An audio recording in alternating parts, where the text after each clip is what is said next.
¿Mande? ¿Aquí estamos? ¿Qué estamos aquí?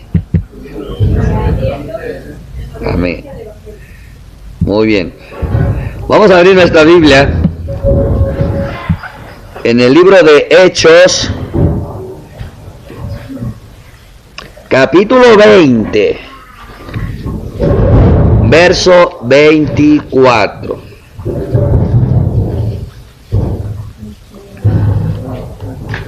Amén, mis hermanos. Amén. Ya lo tenemos. Todo leemos. ¿Qué dice la bendita palabra? Pero de ninguna cosa hago caso ni estimo preciosa mi vida para mí mismo, con tal que acabe mi carrera con gozo y el ministerio que recibe el Señor Jesús para dar testimonio del Evangelio de la gracia de Dios. Amén.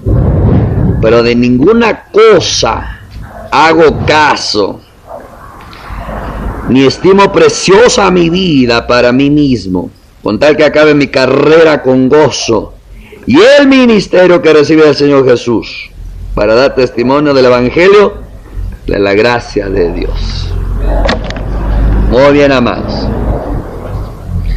Nuestro tema de este día se llama el Evangelio de la gracia.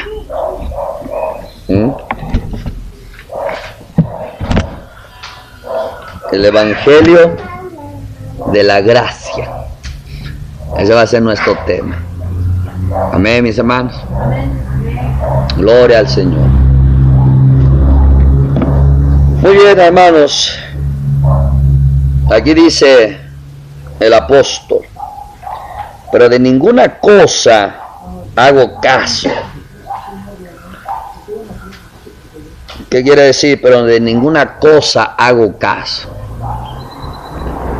Si nosotros analizamos el contexto, vemos que el hermano se despide de la iglesia de Éfeso. Trae a los ancianos de Éfeso a Mileto, y pues le dice claramente: pues yo ya me voy, ya no verán más mi rostro. Y él les habla precisamente de cómo le sirve a la iglesia con toda humildad. Eso es bien lindo, cuando un siervo sirve en su ministerio con toda humildad. Y no solo eso, dice, y con muchas lágrimas. Hoy en día los siervos ya no quieren llorar. Y si el siervo se pone a llorar, no, hombre, es que el diablo le dio duro. ¿Y a quién usó? Al hermano, ¿verdad? Mira, hermano, de verdad no entendemos qué es ministerio, o el precio del ministerio. Sabemos que dice que Jesús dice que con súplicas, ruegos y lágrimas. Yo creo que nos debieron de poner en la Biblia cada vez que lloraba Jesús, ahí en la Biblia. Pero ¿sabe qué diríamos? Pobrecito. Por eso no está escrito. Y ahora Pablo dice con muchas lágrimas. ¿Por qué muchas lágrimas? No, porque servir a un pueblo no es fácil. Cuando ya te encuentras con cada carácter, no es fácil. Que alguien se quiere suicidar siendo cristiano, que alguien ya se quitó el vestido de las convicciones y se puso el traje de la duda. No es fácil. No es fácil cuando alguien ya se quitó la chamarra de la fe y se puso el abrigo de la incredulidad. Después de haber conocido, no es fácil. Y yo pienso que las lágrimas que Pablo tenía no era tanto porque la iglesia se enojaba o tenía su carácter, sino más que nada, cuando vemos de los Gálatas, es porque la iglesia dudaba, cuestionaba. Entonces, también habla que él sirvió en medio de pruebas por mucha acechanza de los judíos. Llegó una prueba por la acechanza de los judíos. O le llaman prueba que el hermano no le salude. A eso le llaman prueba. No me saludó el hermano, estoy en tribulación. Pero aquí vemos que él siempre hablaba del arrepentimiento para con Dios y de la fe en nuestro Señor Jesucristo. Amén.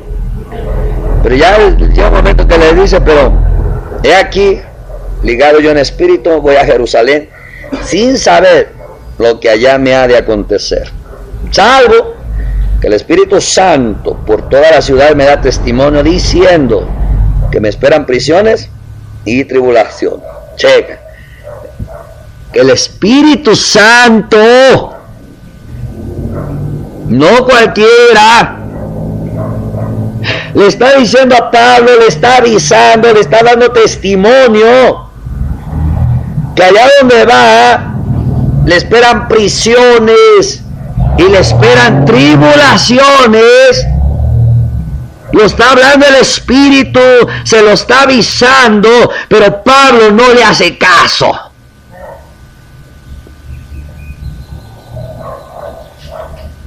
Qué tremendo este hombre. ¿Quién se cree? ¿Verdad que se ponga a llorar y le diga, perdóname Espíritu Santo, no me mandes? Señor, si me estás revelando es porque me quieres librar. Pero no le hace caso. Pablo, te van a meter a la cárcel. Ni le hace caso.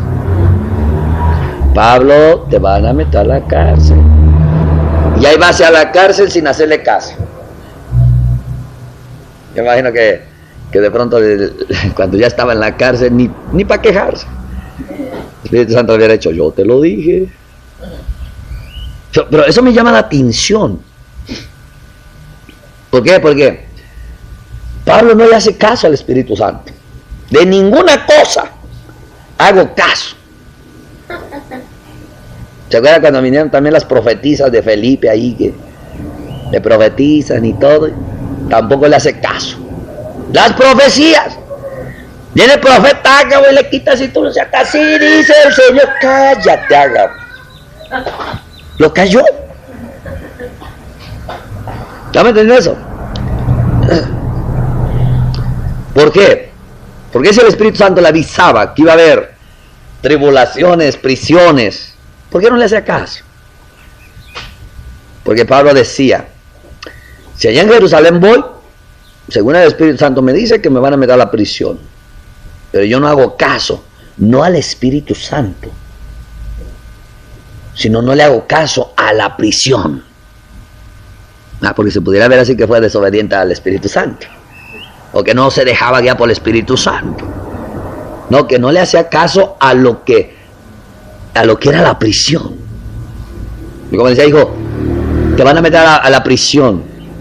Sí. Pero alguien tiene que predicar. ¿Sabes lo que le hacía caso? Es que el mensaje tenía que llegar. Cuando el predicador, el ministro, le pone atención al mensaje, entonces puede caminar por encima de las tribulaciones y los problemas. Escuche bien. Cuando el ministro le hace caso al mensaje que necesita la gente, entonces puede caminar por encima de las tribulaciones y las prisiones, la persecución, puede caminar por encima. Entonces decía Pablo al Espíritu Santo, pues sí, yo sé, van a meter a la prisión, pero pues esa gente necesita el Evangelio. Y yo por el Evangelio, no importa que me metan a la prisión. Esa gente tiene que oír el Evangelio. Y si el precio es que el predicador entre a la prisión, con tal de que oiga el Evangelio, voy a la prisión. Y decía también, si esa gente necesita el Evangelio y alguien tiene que ir a predicarles, ese alguien quiero ser yo. Eso es lo que significa que él de ninguna cosa hacía caso. Además, el Espíritu Santo le decía, te van a meter a la prisión, y Pablo le daba la vuelta. O sea, se ponía a platicar. ¿Se acuerda? Un tipo de Moisés que dice, apártate Moisés, voy a destruir este pueblo y a ti te daré un pueblo más obediente. Y dice, ¿cómo que vas a destruir? No. Si tú destruyes este pueblo, arranca mi nombre del libro. Y luego dice, oye Dios, ponte a pensar. ¿Qué van a pensar los egipcios? Que sacaste a este pueblo para matarlo al desierto porque no pudiste con ellos. O sea, quiere decir que le estaba haciendo caso a Moisés a Dios. No, estaba ahí poniendo atención al asunto de Dios.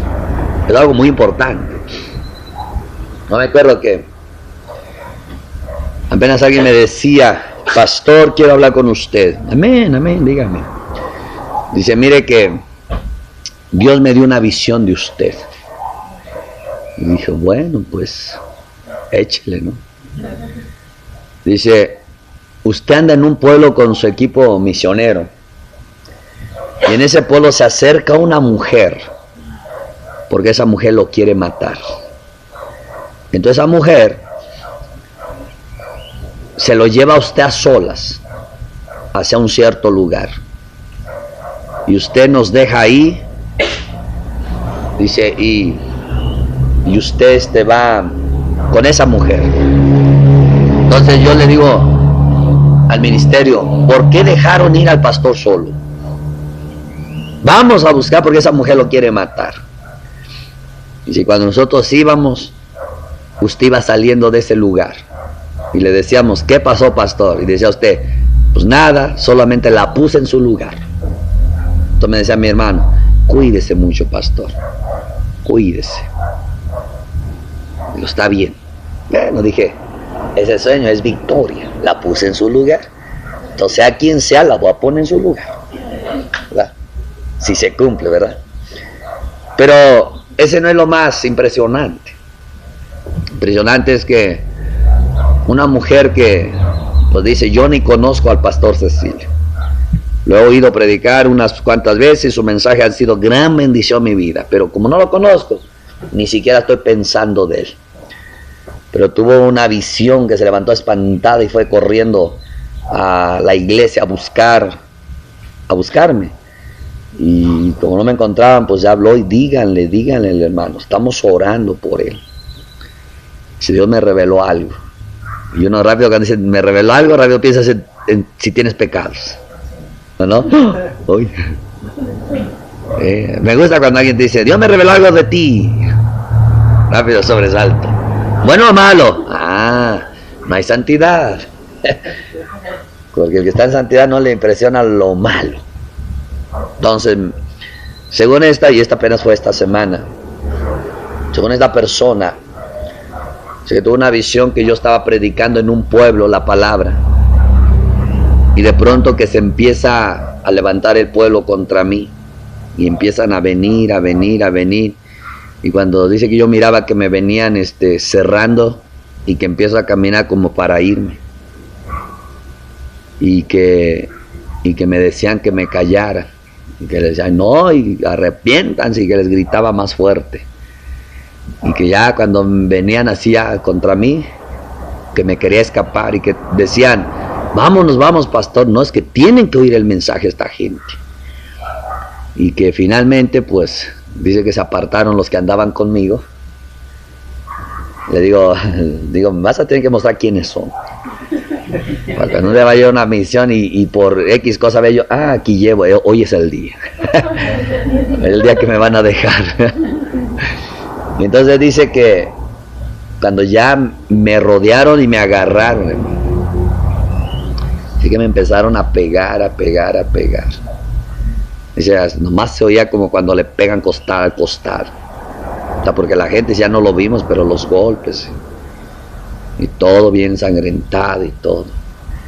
Y que decíamos, vamos a ayudarle. No, que también nos van a matar. Y entonces se levantó y decía, hermano, tenga mucho cuidado. Casi como diciendo, mejor ni vaya a los pueblos. Yo me quedé meditando. Y pensaban que era por Acalmani. Dice, usted va a ir a Acalmani. Y precisamente tuve una visión que voy a Acalmani. Dice, usted va a ir para Acalmani. Y algo decía que era un pueblo como de Acalmani. Yo me quedé meditando. Dice, no, digo, Acalmani ya está tranquilo. No, eso fue años atrás que mis hermanos les pegaron. No, ahorita ya está tranquilo. Pero si hay dos pueblos. En un pueblo corrieron a los pastores, a los predicadores, y quienes lo corrieron fue un mismo pastor. Y para allá me invitaron. Pero también me invitaron a otro pueblo donde corrieron a los pastores y a la iglesia también. Y allá me invitaron también. Y son los narcos, los católicos y los, ¿cómo se llaman? Los narcos y los católicos. Y para allá me invitaron. No, pues vaya con mucho cuidado. Yo me acuerdo que hace años llegué salimos del culto, llegamos a la casa de una hermanita, ya estamos conviviendo. ¿Sabes? Cuando el pastor llega, convive uno hasta de noche. Ya estamos comiendo. Y pues ahora sí, hermanos, Dios les bendiga. Pues ahí nos vemos, tengo que irme. Yo me despido y voy saliendo así cuando veo que un hermano se levanta y alcanza a la hermana. Y oye el cuchi, cuchi, cuchi. Y que me regreso. ¿Qué? Y dije, no, nada, pastor, está mintiendo. ¿Qué le está diciendo a la hermana? Ay, hermano, hable. Casi yo le dije, lo conjuro, por Dios, hable. ¿Sabes qué significa que alguien te conjure? Que si no hablas te cae maldición. Eso es tremendo. Por eso dice Jesús, no jure, ni conjure, ni perjure. y que dice, bueno, pastor, lo que pasa es que le estoy diciendo a la hermana que vamos a orar mucho por usted. ¿Por qué? Porque es que a usted le vienen muchas pruebas y le vienen problemas. Ay, hermano, deja de estar espantando a la hermana. Eso yo ya lo sé, todo lo que me viene. Cuando Dios me llamó me extendió el mapa de problemas. Deja de estar espantando a la hermana. Y hay una cosa muy importante. Aquí dice Pablo, de ninguna cosa hago caso. Usted sabe cuántas visiones, especialmente hace 2 años de que me moría yo. Todo el año me mataban los sueños y las visiones. Y yo decía, Señor, estamos el 31 de diciembre. Falta unas horas, Señor. En 1 minuto, pum, puede pasar algo. Lo tiene uno así. Y mire, ya llevamos 2 años más, estoy vivito y coleando, todavía, causando guerra. ¿Estamos entendiendo, hermano? Aquí dice, de ninguna cosa hago caso. ¿Por qué? Porque la atención no es qué es lo que me va a pasar. La atención es quién necesita el evangelio. Yo lo tengo, allá yo voy, al precio que sea. En nada estimo mi vida. ¿Sabes qué quiere decir, hermano? Mi vida lo puse por el evangelio y no estimo preciosa mi vida como para decir, ay, no voy porque me van a criticar, ay, no voy porque me van a pegar, ay, no voy porque me van a meter a la cárcel. Yo no creo que Dios quiera que esté yo en la cárcel. Si Dios es amor. Claro, llega un momento en que la iglesia ha traicionado el mensaje porque estima preciosa su vida. ¿Por qué cree que hoy en día se oye mucho que, ay, la iglesia es la princesa de Dios? Y dice, Señor, yo quiero que sea señora. Porque de princesa siempre estás. Y Señor, ¿y qué comeré? ¿Y qué beberé? ¿Y si será de ti? ¿Y será de aquí? Y ese y tiene que ser quitado. Dios quiere una iglesia que pueda decir, como decía Pablo, juntamente con Cristo estoy crucificado. Por tanto, ya no vivo yo, mas Cristo vive en mí. Lo que vivo en la carne lo vivo para el Hijo de Dios. Y eso es lo que Dios busca en una iglesia así. Entonces, hermanos, la iglesia, hermanos, con perdón de mi Dios y de ustedes, a veces la iglesia da pena hoy. Apenas le dicen una cosita, aleluya, oh, ya está en tribulación. Sí, no le saluda y le vino la prueba. Y yo digo que sí, es una prueba silenciosa. No te saludan para ver si tú vives la palabra, saluda que no te saluda. Amén, hermano.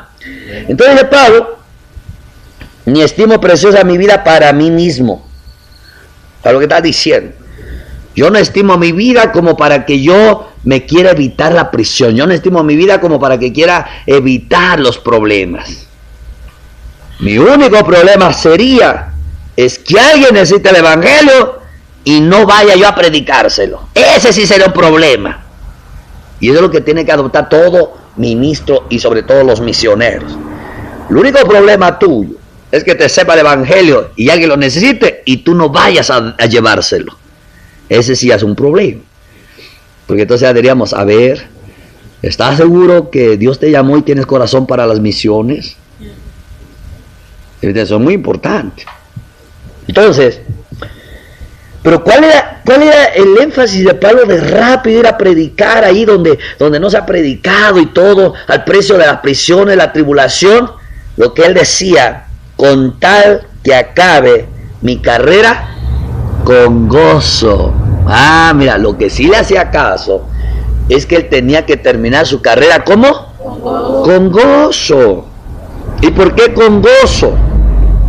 Porque imagínate, qué feo que llegamos ante Dios y te diga, el que estaba a tu lado necesitaba el evangelio y tú no se lo predicaste. Qué feo. Y luego que el que está a tu lado es el que estaba mucho tiempo ahí, pero tú decías, ni va a querer. Porque le mirabas su actitud, porque le mirabas, quién sabe qué le mirabas. Mano, aquí el apóstol Pablo todo se esmeraba, pero con el fin de acabar su carrera con gozo. Que cuando llegara con Dios no le fuera a decir, Pablo, ¿por qué no le predicaste a tal persona? Pablo, ¿por qué no hiciste esto? Ay, Señor, es que me iban a meter a la cárcel, por eso no fui. No, hermano, dice, con tal de que esta persona, oiga, aunque me metan a la cárcel, allá voy. Pero va a oír ¿qué? El evangelio, hermano. Entonces dice, y el ministerio que recibí del Señor Jesús. ¿Y el ministerio que qué? Que recibí del Señor Jesús. ¿Cuántos de aquí recibieron el ministerio de Jesús? No soy yo.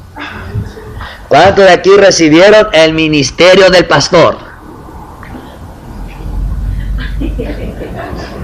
Sí, porque si tú lo recibiste del pastor no hay problema. El pastor no te va a decir nada. Si lo recibiste del Señor Jesús, gózate, porque en el trono te va a pedir cuentas. Amén. Entonces, quiere decir que él lo hacía de tal manera para terminar el ministerio que recibió del Señor. Escuchen bien, escuchen bien. El ministerio es una tarea o una carrera. Ajá. ¿Qué significa eso? Que el ministerio tiene un principio y un fin aquí en la tierra. Entonces iniciaste. ¿Sabes cuándo alguien pudiera decir yo ya voy a dejar el ministerio? Cuando haya acabado la carrera. Entonces dice, ahora sí, ya acabé. Pero si es como Arquipo que todavía no acababa, aunque estaba sentado, cumpla con el ministerio, le decía Pablo. Todavía no ha acabado, muchacho, que está sentado ahí, decía, cumpla con el ministerio. ¿Ah? Dijimos que el ministerio es una tarea. Quiere decir que usted tiene que empezarlo y tiene que terminarlo. Una vez que usted termine su ministerio, ya, si quieres, te puedes morir. Pero ya sabes que vas a llegar con Dios y no vas a tener problemas en las cuentas. Amén, mis hermanos. Gloria al Señor. Y dice, para dar testimonio, ¿cuál era el ministerio?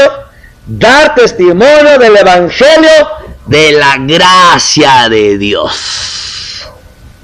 ¿Dar testimonio de qué? Del evangelio de la gracia de Dios. Ahora, ¿qué es evangelio de la gracia? Es algo muy importante. Porque a veces decimos, por gracia somos salvos, pero no entendemos qué significa eso.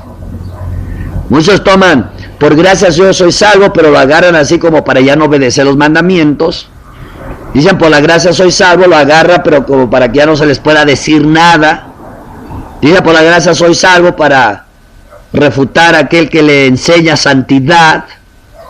Dice, por la gracia soy salvo, para no comprometerse con la palabra, ni con Dios, ni con el pueblo. Entonces, hoy en día han usado la gracia para justificarse y no vivir la vida de acuerdo a la vocación para la cual fuimos llamados. Entonces, ¿qué es evangelio de la gracia de Dios? Eso Eso es muy importante, hermano, entender eso. ¿Se acuerdan que hemos entendido qué es la gracia de Dios? Vamos a Efesios, vamos a desglosar primero un poquito qué es la gracia para entender qué es el evangelio de la gracia. Vengas al libro de Efesios. Yo creo que ahí en el capítulo 1 es donde nosotros podemos entender más claro lo que es la gracia junto con el evangelio. Gracia y evangelio van de la mano. Amén, amén, amén, amén. ¿Están aquí? Sí. Muy bien. Leemos 1:3. ¿Qué nos dice? Bendito sea el Dios y Padre de nuestro Señor Jesucristo, que nos bendijo con toda bendición espiritual en los lugares celestiales en Cristo, según nos escogió en Él antes de la fundación del mundo, para que fuésemos santos y sin mancha delante de Él, en amor, habiéndonos predestinado para ser adoptados hijos suyos por medio de Jesucristo, según el puro afecto de su voluntad, para alabanza de la gloria de su gracia, con la cual nos hizo aceptos en el amado, en quien tenemos redención por su sangre, el perdón de pecados, según las riquezas de su gracia, que hizo sobreabundar para con nosotros en toda sabiduría e inteligencia, dándonos a conocer el misterio de su voluntad, según su beneplácito, el cual se había propuesto en sí mismo, de reunir todas las cosas en Cristo, en la dispensación del cumplimiento de los tiempos, así las que están en los cielos como las que están en la tierra.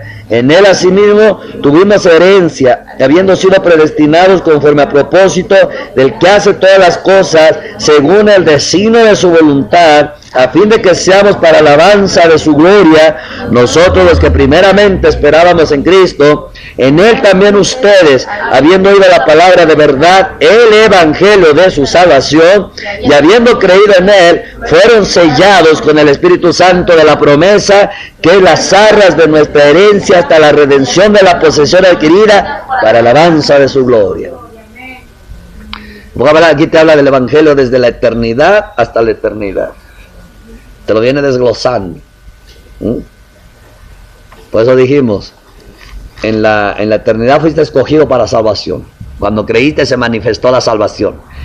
Y cuando venga Cristo recibes tu salvación. Muy bien. Aquí hay dos palabras que me llaman la atención.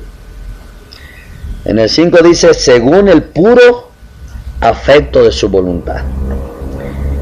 Y el otro, en el 9, según su beneplácito, el cual se había propuesto en sí mismo.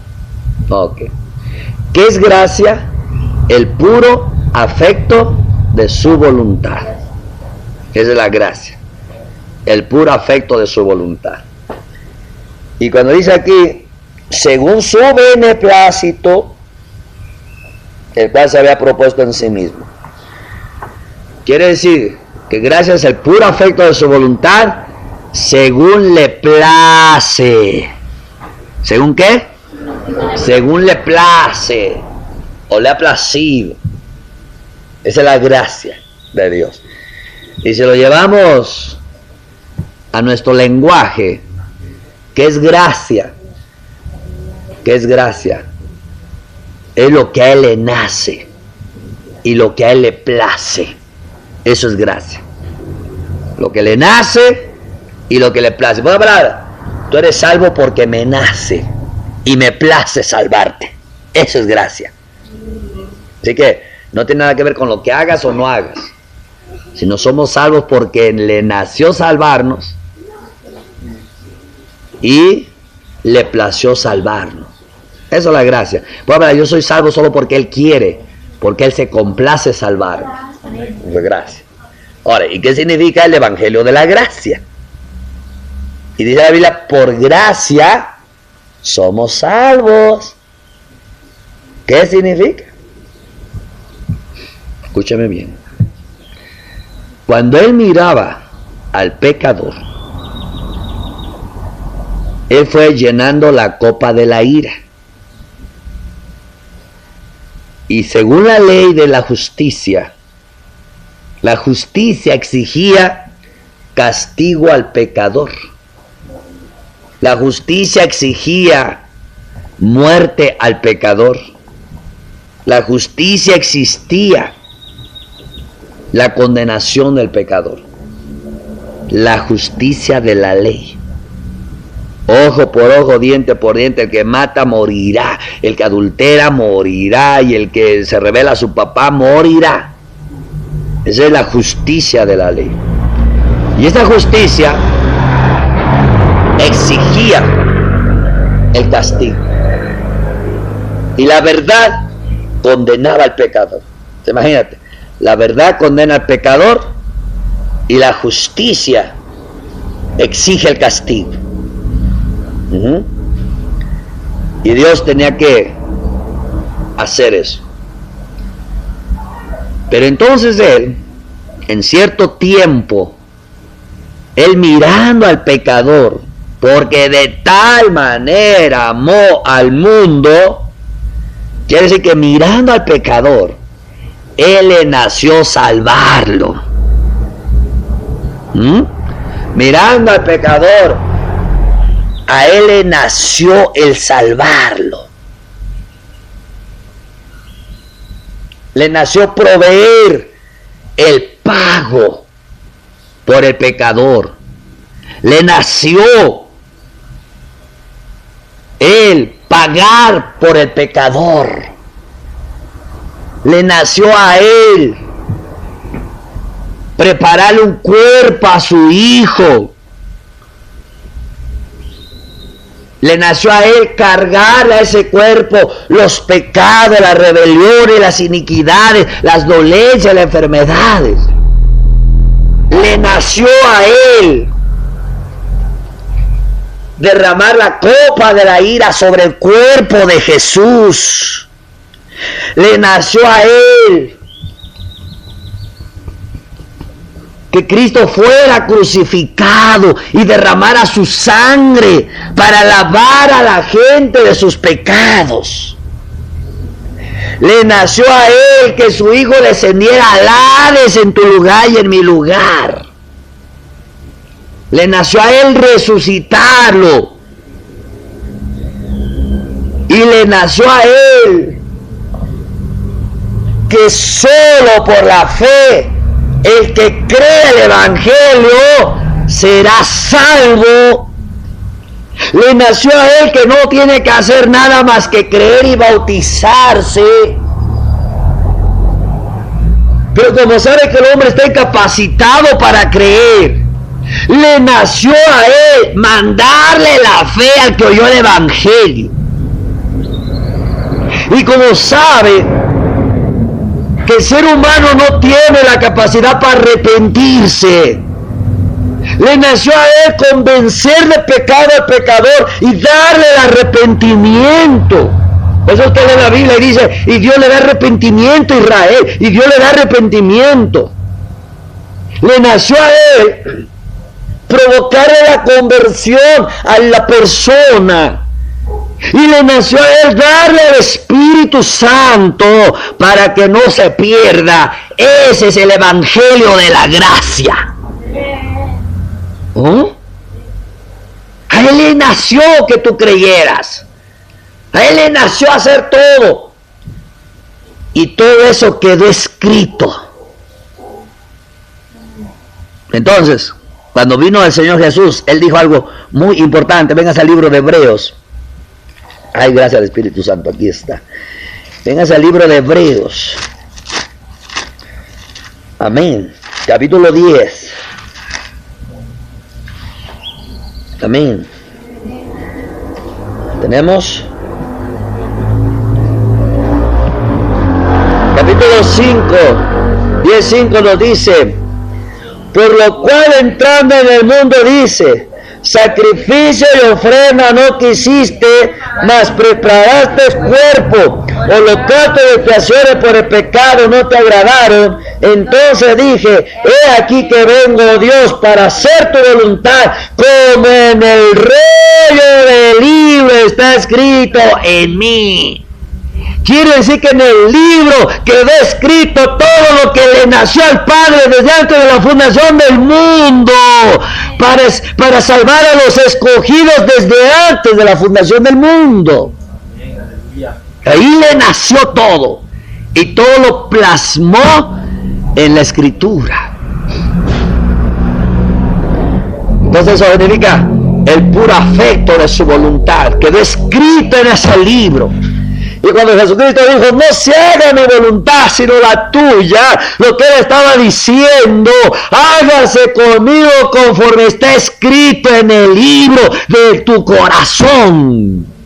Todo lo que nació de tu corazón, para eso vengo a hacer tu voluntad.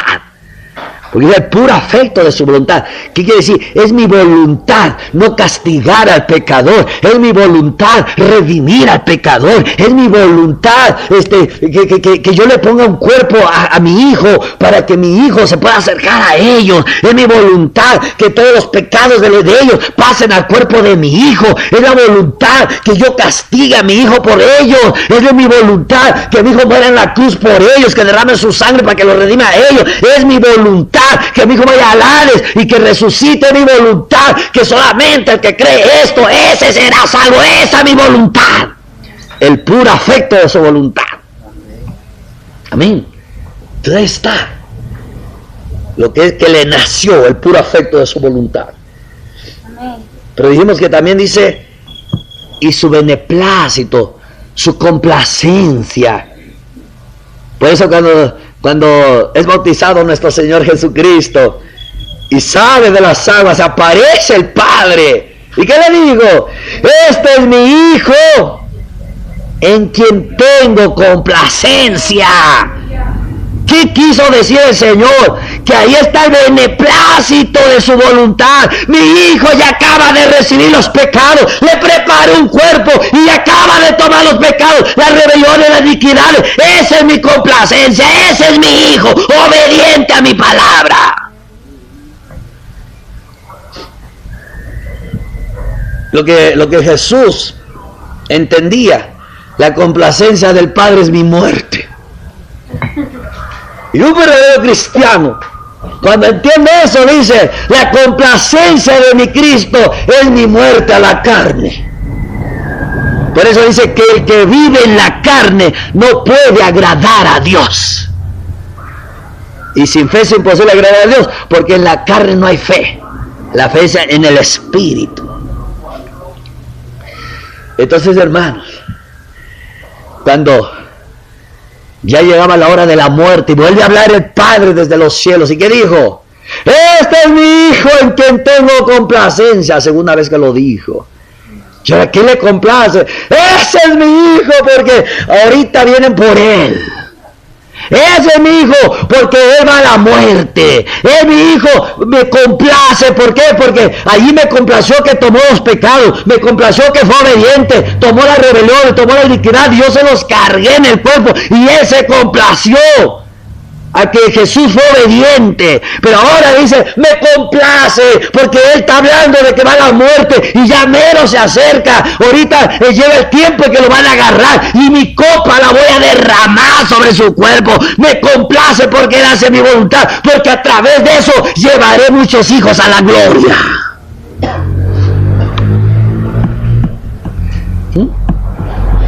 ¿Usted quiere complacer a Dios? Crea el Evangelio. Usted complace a Dios cuando cree el Evangelio y valora lo que es el Evangelio en su vida. Por eso dice, vivamos de acuerdo a la vocación a la cual fuimos llamados. Entonces, él le nació y todo lo escribió en el libro. Y él se complació cuando Cristo fue obedeciendo cada parte de lo que estaba escrito en el libro. Amén. Y llega y dice, y es el Evangelio de la gracia. ¿Por qué? Porque dice, sacrificios y ofrenda no quisiste, más me preparaste cuerpo. Holocaustos y expiaciones por el pecado no te agradaron. 8. Diciendo primero, sacrificio y ofrenda y holocausto y expiaciones por el pecado no quisiste, ni te agradaron las cuales cosas se ofrecen según la ley. Quiere decir que es el Evangelio de la gracia. Porque a Dios le nació ya no sacrificar animalitos, ya no los holocaustos, sino Él prepara el evangelio de la gracia. Esa es la diferencia entre la ley y la gracia. Que en la gracia yo me salvo matando corderos. Digo en la ley. En la ley es eso. Yo me salvo matando corderos, sacrificando animales. Me salvo de la ira de Dios. Pero ahora, yo me salvo porque Dios quiere. Porque le nació salvarme. Y eso de que le nació salvarme, no significa que nada más le nació y me salvó, sino Él le nació a hacer toda la obra de redención para que solo por mi fe yo sea salvo. Ese es el evangelio de la gracia. Que todo lo hizo porque Él le nació. Y quiere decir que ahora que yo creo el evangelio, soy salvo porque a Él le nació, porque Él pagó por mí y Él le plació que yo creyera, me arrepintiera. En pocas palabras, si yo pude creer el evangelio, pude escucharlo primero, pude creerlo, pude entenderlo, me he arrepentido, me he convertido, es porque la gracia de Dios operó en mí por el bendito evangelio de Jesucristo. Amén. Amén. Gloria al Señor. Así que hemos entendido. Entonces cuando decimos, por gracia somos salvos, no solo es porque Él le nació y Él quiso, sino porque Él pagó la obra de redención. Yo soy salvo por su gracia. Amén. Pero esa gracia llevó a sacrificar a su Hijo, que estaba lleno de gracia. O sea, soy salvo por gracia, gracias a que el Hijo obedeció. Amén. Soy salvo por la gracia, gracias a que a Él le plació salvarme de esa manera. Entonces cuando usted dice soy salvo por gracia, usted valora lo que es ese evangelio. Usted lo valora. Y ya no usa uno la gracia como una licencia para andar pecando y viviendo una vida indigna de la vocación para la cual fuimos llamados. Entonces cuando entendemos eso, entonces vivimos una vida digna conforme al evangelio. Como dijimos, obedeciendo al evangelio. Amén, mis hermanos. Amén. Denle un aplauso al Señor.